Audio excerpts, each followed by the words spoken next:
सभी प्यारे विद्यार्थियों का एक बार फिर से स्वागत है। आज पाठ 11 विद्रोही और राज का भाग 3 हम देखेंगे।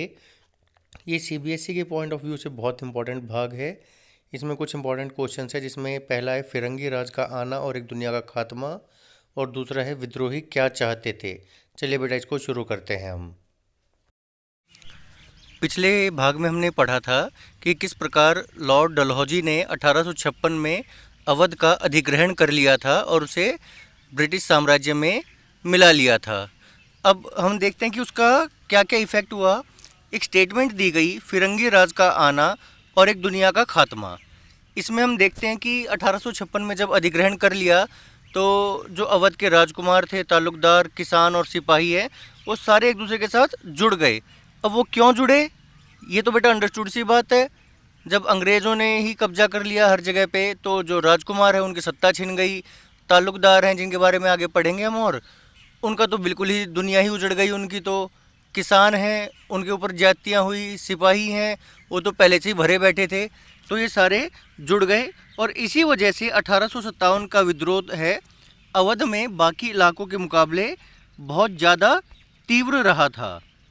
अब अवध का जो अधिग्रहण हुआ तो उसमें नवाब की गद्दी ही नहीं छिनी, यहाँ के ताल्लुकदारों को भी लाचार बना दिया। बेटा आने वाले कुछ मिनटों के लिए ताल्लुकदार शब्द को आप थोड़ा सा याद कर लें, ये काफ़ी इंपॉर्टेंट शब्द है, बार बार आएगा। ये एक्चुअल में होते क्या हैं, ताल्लुकदार होते हैं उस एरिया के जमींदार या बड़े किसान जिनको हम कह सकते हैं, और ये एक तरीके से छोटे से राजा होते थे अपने एरिया के। लेकिन हुआ क्या, जैसे ही अंग्रेज़ों ने अधिग्रहण कर लिया तो इनको जो विशेष अधिकार मिले हुए थे वो इनके हाथ से जाते रहे। अंग्रेज़ों के आने से पहले तो इनके पास हथियारबंद सिपाही होते थे और उनके अपने किले होते थे, और अगर वे नवाब के अंडर काम करना शुरू कर लें ये ताल्लुकदार और टैक्स देते रहें तो इनके पास काफ़ी स्वतंत्रता या स्वायत्तता भी होती थी। और कुछ बड़े ताल्लुकदारों के पास तो 12,000 तक पैदल सिपाही होते थे, और हल्के फुल्के जो छोटे मोटे ताल्लुकदार थे उनके पास भी 200 सिपाहियों की एक टुकड़ी होती थी। तो हम देख सकते हैं छोटे से राजा वाला रोल ये प्ले करते थे। अब अंग्रेज़ों को तो इन ताल्लुकदारों के साथ बातचीत करना पसंद नहीं आया। इन्होंने, अंग्रेज़ों ने क्या किया कि ताल्लुकदारों की सेनाएं हैं वो भंग कर दी, उनके किले हैं वो ध्वस्त कर दिए या उनको अपने अंडर में ले लिया। और क्या हुआ, इनकी हैसियत को और चोट पहुंचाई गई। वो कैसे, 1856 में एक मुश्त बंदोबस्त के नाम से जो इनकी टैक्स व्यवस्था थी, भू राजस्व व्यवस्था, ये लागू कर दी गई। और ये बंदोबस्त में ये माना गया कि जो ताल्लुकदार हैं वो बिचौलिए थे और ज़मीन इन ताल्लुकदारों की नहीं थी, और उन्होंने बल और धोखाधड़ी से अपना कब्जा जमाया हुआ था इन ज़मीनों पर।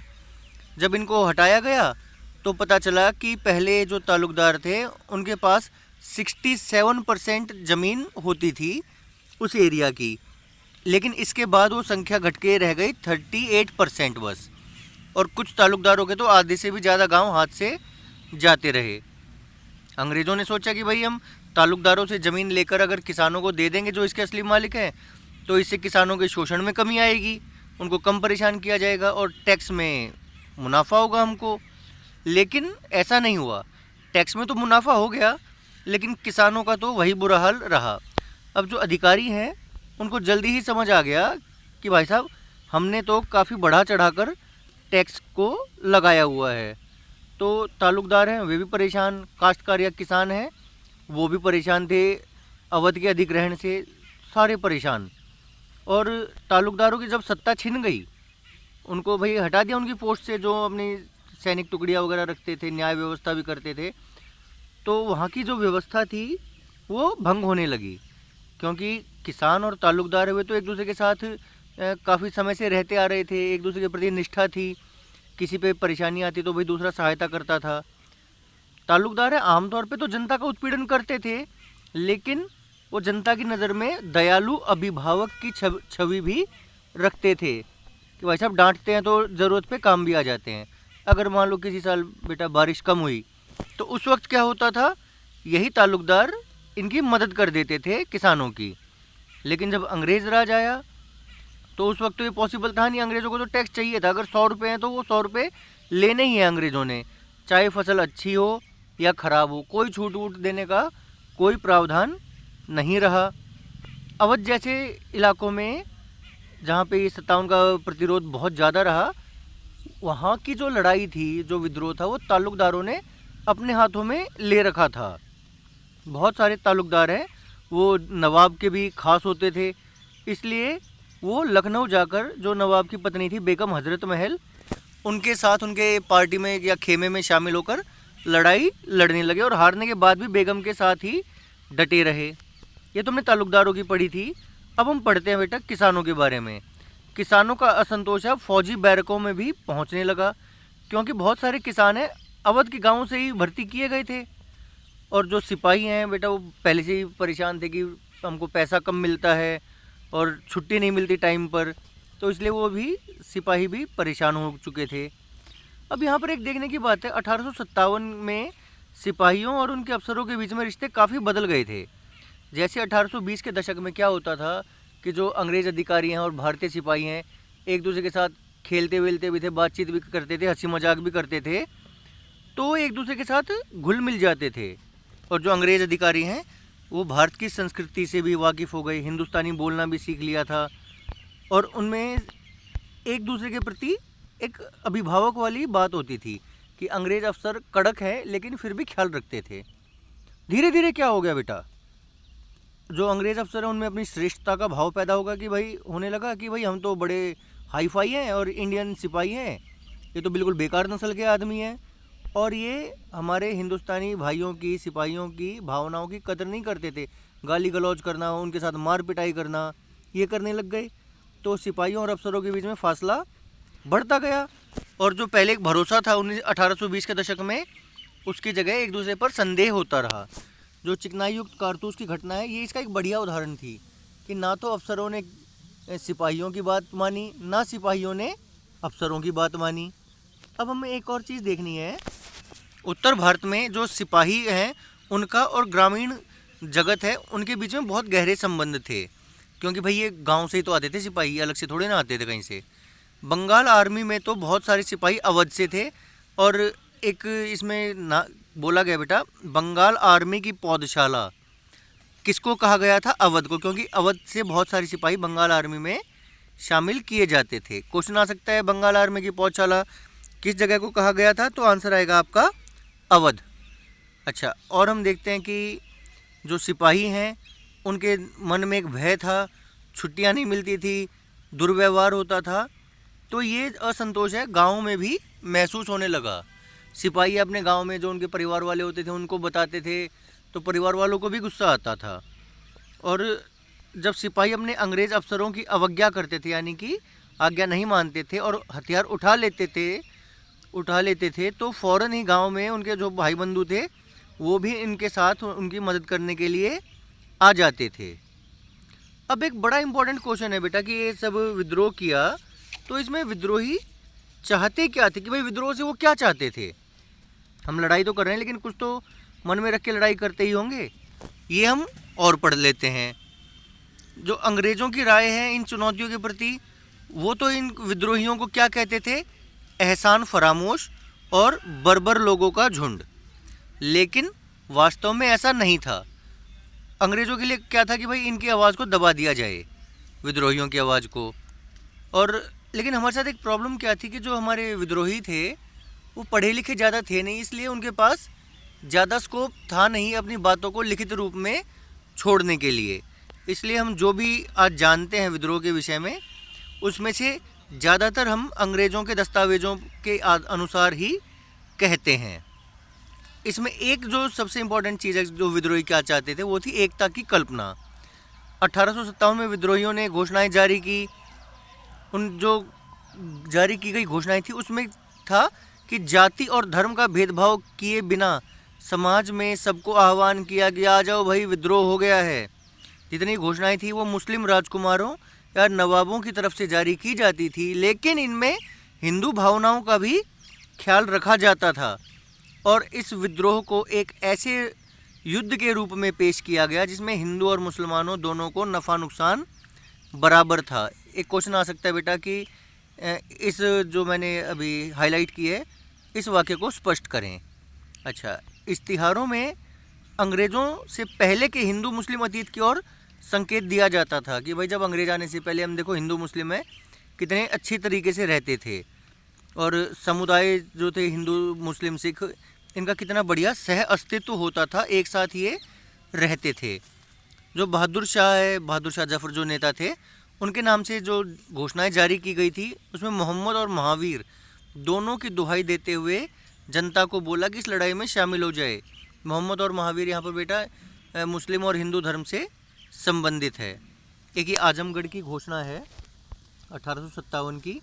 तो इसमें हम अगले पेज में देखते हैं क्या इम्पोर्टेंट बात है कि जमींदार किस प्रकार से असंतुष्ट थे, वो बता रखा है कि भाई टैक्स बहुत ज़्यादा थोप दिया था, जमींदारों की बेइज्जती की जाती थी, उनकी जागीरें नीलाम कर दी जाती थी। अच्छा, व्यापारियों के बारे में बता रखा है कि भाई जो व्यापारी थे उनका तो व्यापार बिल्कुल नष्ट हो गया था, क्योंकि अंग्रेज़ हैं वो व्यापारी बन के ही तो आए थे, इसलिए भारतीय व्यापारियों का बड़ा बुरा हाल हो गया था। सरकारी कर्मचारी पहले से ही फ्रस्ट्रेटेड थे कि भाई ना तो हमको इज्जत मिलती है ना ढंग की तनख्वाह मिलती है, तो वो भी पूरे भड़के पड़े थे। कारीगर हैं ये तो और दुखी थे ही, क्योंकि जो यूरोपियंस थे या अंग्रेज़ थे उन्होंने इनके धंधों को बिल्कुल ही ख़त्म कर दिया था, और बहुत सारे व्यक्ति जैसे बुनकर, सूती वस्त्र बनाने वाले, बढ़ई, लोहार, मोची आदि बेरोजगार हो गए थे। पंडित, फ़कीर और अन्य ज्ञानी व्यक्तियों के बारे में, जो भाई पंडित और फ़कीर हैं ये मुस्लिम और हिंदू धर्म के धर्मगुरु माने जाते थे। अब जो अंग्रेज आए वो तो हमारे धर्म से ही परेशानी थी और ईसाईयत में बदलना चाहते थे, तो जो हमारे धर्मगुरु थे वो भी बहुत ज़्यादा परेशान थे। इसमें आगे है सिपाही क्या सोचते थे। सिपाही तो भाई बिल्कुल फ्रस्ट्रेटेड थे, उनको ना तो तनख्वाह सही दी जाती थी, भेदभाव किया जाता था, चर्बी वाले कारतूस उनको दिए गए। तो अगर ओवरऑल देखा जाए तो सारे ही बहुत ज़्यादा परेशान थे। हम आगे देखते हैं। इसमें एक और बढ़िया सी चीज़ है, अंग्रेज शासन ने दिसंबर 1857 में बरेली के हिंदुओं को मुसलमानों के खिलाफ भड़काने के लिए 50,000 रुपये खर्च किए। इसका मतलब अंग्रेज़ों ने फूट डालो राज करो की नीति अपनाई थी 1857 के विद्रोह में, लेकिन उस समय उनकी ये नीति बिल्कुल भी कामयाब नहीं हो सकी। हिंदू मुस्लिम बिल्कुल एक होकर लड़ते रहे थे। दूसरा इनका जो विद्रोही थे उनका उद्देश्य था कि जो उत्पीड़न के जितने भी प्रतीक हैं उनको हटा दिया जाए, चाहे वो इमारतें हों या अंग्रेज़ों की कोई भी व्यवस्था हो। देशी रियासतों पर कब्जे और समझौते का उल्लंघन करने के लिए अंग्रेज़ों की निंदा की ही जाती थी कि भाई अंग्रेज़ हैं, देशी रियासतों पे हमारे पे कब्जा किए जा रहे हैं।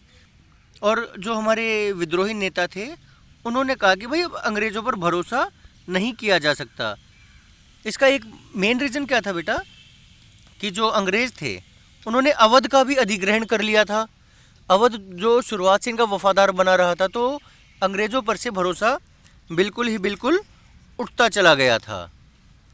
और इसमें अगली बात हम क्या पढ़ेंगे कि भू राजस्व व्यवस्था थी जो अंग्रेज़ों की, उन्होंने छोटे बड़े भूस्वामियों को उनकी ज़मीनों से बेदखल कर दिया, हमारे दस्तकार और बुनकरों को तबाह कर डाला, और फिरंगियों पर स्थापित और सुंदर जीवन शैली को नष्ट करने का आरोप भी लगाया कि भाई हमारी एक अच्छी भली जीवन शैली चल रही थी, ज़िंदगी चल रही थी, अंग्रेज़ों ने आकर उसको बर्बाद कर दिया। और जो विद्रोही थे वो उसी दुनिया को वापस लाना चाहते थे। वो कौन सी दुनिया थी? जो अंग्रेज़ों के आने से पहले से थी। अच्छा, एक और हमको डर क्या था हिंदुस्तानियों को कि भाई अंग्रेज़ हैं, हिंदुओं और मुसलमानों के जाति और धर्म को नष्ट करने पर तुले हुए हैं, और अफवाहें जो थी उन पर लोगों ने भरोसा किया। और क्या कहा गया कि आओ हम इकट्ठे होकर अपने रोज़गार, धर्म, इज्जत और अस्मिता के लिए लड़ें। यह व्यापक सार्वजनिक भलाई की लड़ाई होगी। इसका क्या मतलब? व्यापक यानी कि बहुत बड़े पैमाने पर, सार्वजनिक भलाई यानी कि सभी की भलाई की लड़ाई है ये। इसमें ये नहीं कि हिंदुओं की भलाई है या मुस्लिमों की भलाई है। आगे हम देखते हैं कि बहुत सारी जगहों पर अंग्रेज़ों के खिलाफ विद्रोह उन तमाम ताकतों के विरुद्ध हमले की शक्ल ले लेता जो अंग्रेज़ों के साथ थे, अंग्रेज़ों के हिमायती थे। काफ़ी सारे जमींदार थे, वो भी अंग्रेज़ों की वो पक्ष में लड़ रहे थे, तो उनके भी, और जो सूदखोर थे उनके भी बही खाते जला दिए गए थे, घरों में तोड़फोड़ की, यानी जो जो अंग्रेज़ों का साथ दे रहे थे सभी के खिलाफ ये लड़ाई कर रहे थे विद्रोही। और ये क्या चाहते थे कि एक ऐसा समाज हो जहाँ ज़्यादा समतापरक समाज हमारा बने। समतापरक यानी कि जहाँ पर समानता हो, वो वाला समाज हमारा बने। इसके अतिरिक्त एक और इनका उद्देश्य था वैकल्पिक सत्ता की तलाश। वैकल्पिक सत्ता की तलाश का मतलब हम समझेंगे यहाँ पर। अभी तक क्या था कि विद्रोही अंग्रेज़ों को हटाना चाहते थे। चलो भाई अंग्रेज़ हटा दिए, लेकिन अंग्रेज़ों के बाद भाई कोई तो राज करेगा ही भारत पे, तो उसके लिए भी इनका एक प्रयास था। अब हम देखते हैं ब्रिटिश शासन ध्वस्त होने के बाद जैसे दिल्ली, लखनऊ, कानपुर जैसे स्थान है, यहाँ पर विद्रोहियों ने एक प्रकार की सत्ता और शासन संरचना स्थापित किया। हालांकि बेटा ये प्रयोग इनका ज़्यादा समय तक चला नहीं, क्योंकि अंग्रेज़ों ने बहुत जल्दी ही इन जगहों पर अपना कब्जा दोबारा से जमा लिया था। अब जो भू राजस्व वसूली है और सैनिकों के वेतन के भुगतान का इंतज़ाम भी किया गया, और जो विद्रोही लूटपाट कर रहे थे उनको बंद करने के लिए भी कहा गया, और साथ ही साथ अंग्रेज़ों के विरुद्ध युद्ध करने के लिए भी कहा गया इन इलाकों में जहाँ पर अंग्रेजी सत्ता अब हट गई थी। तो ये जगत उन चीज़ों का प्रतीक बन गया था जो उनसे छिन चुकी थी, यानी जो पहले इनका जीवन चल रहा था ये वैसे ही अपने जीवन को चलाने में खुश थे। अब विद्रोहियों द्वारा जो स्थापित शासन संरचना है, उन्होंने जो अपना मैनेजमेंट चलाई, जो राज चलाया, उसका एक उद्देश्य क्या था? युद्ध की ज़रूरतों को पूरा करना था, क्योंकि युद्ध तो ख़त्म हुआ नहीं था। लेकिन ज़्यादातर मामलों में ये संरचनाएं अंग्रेज़ों की मार बर्दाश्त नहीं कर सकी। इसका क्या मतलब है बेटा? कि अंग्रेज़ हैं, उनके पास आधुनिक हथियार होते थे, पैसों की उनके पास कोई कमी नहीं थी। तो उन्होंने जब दमन चक्र चलाया, इस विद्रोह को दबाना शुरू किया, तो ये जो सत्ता इन्होंने बनाई थी मिलकर, वो सारी सत्ता चरमरा गई। और लखनऊ दरबार द्वारा जवाबी हमले की योजनाएं बनाई जा रही थी 1857 के आखिर में, और 1858 के शुरुआती महीनों तक हुक्म की श्रेणियां वजूद में थी, यानी कि इस समय तक जो वैकल्पिक सत्ता बनाई गई वो चल रही थी। अब बेटा अगले भाग में हम पढ़ेंगे इनके अंग्रेज़ों के दमन चक्र के बारे में, कि कैसे इस विद्रोह को क्रूरतापूर्वक दबाया गया, और चित्रों के बारे में कि क्या क्या चित्र उस वक्त फेमस हुए जो अंग्रेज़ों ने अपने इंग्लैंड के अखबारों में बनाए। आज के लिए बस इतना ही बेटा। Thank you very much.